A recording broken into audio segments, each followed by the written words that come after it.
I'm Trey Redfield, women's soccer beat reporter at CitrusTV, joined by Lysianne Proulx, the senior goalkeeper from Montreal, Quebec. Proulx led the ACC in saves and saves per game last season, and she just came off a stellar performance against Pitt. Lysianne, thank you so much for taking the time. Yeah, thank you for having me. So what does it mean to have such a huge impact on this team, knowing you had 10 saves against Pitt that tied your career high dating back to last year's match against Auburn? So what does it mean to have such a big impact on this squad?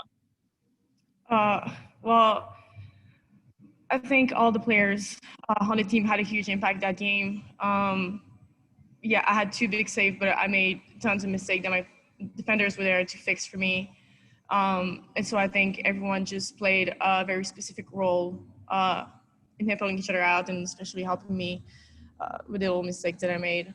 So I think everyone had a huge impact. Yeah, 2 big saves were great. At the end of the day, we still lost the game, unfortunately. So we're trying to come back from this. Awesome. So now there will be a point where home games will be a thing, finally. The first home game is going to be October 15th against North Carolina.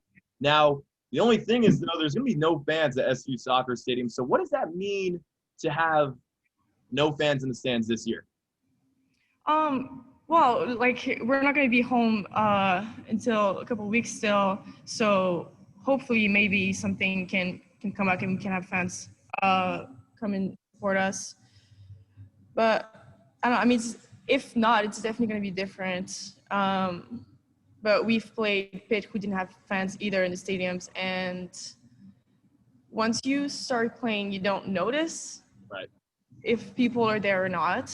You notice, especially when it's the beginning or the end, or when someone scores a goal, it's more silence than it would usually be. Yeah. So I'd say that would be the only bigger difference of not having fans.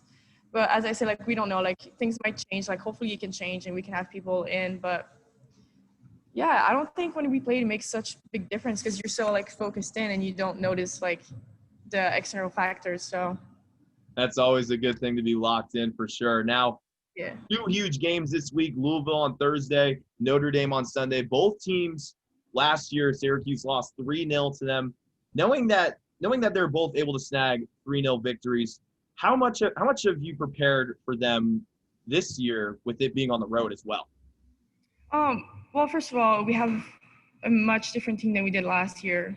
We have a lot of new players joining in who are making a huge impact on the team. And bringing a lot of experience as well. So it's going to be much different than it was last year. And also, I mean, we've been in preseason for almost we were in preseason for 2 months almost. So we had a lot more time to prepare, and we had 2 weeks between Pitt and then going on the road. So we had a lot of time to prepare and adjust what we wanted to adjust with a whole different team. So I know the outcome is definitely going to be different, and hopefully we get back with more points than last season. All right. Well, that's all the time we have. Lysianne, thank you so much for taking the time. Be sure to follow me on Twitter at Trey Redfield to stay tuned for their matchup on Thursday at Louisville. Kickoff is set for 7 o'clock. Lysianne, thank you so much once again.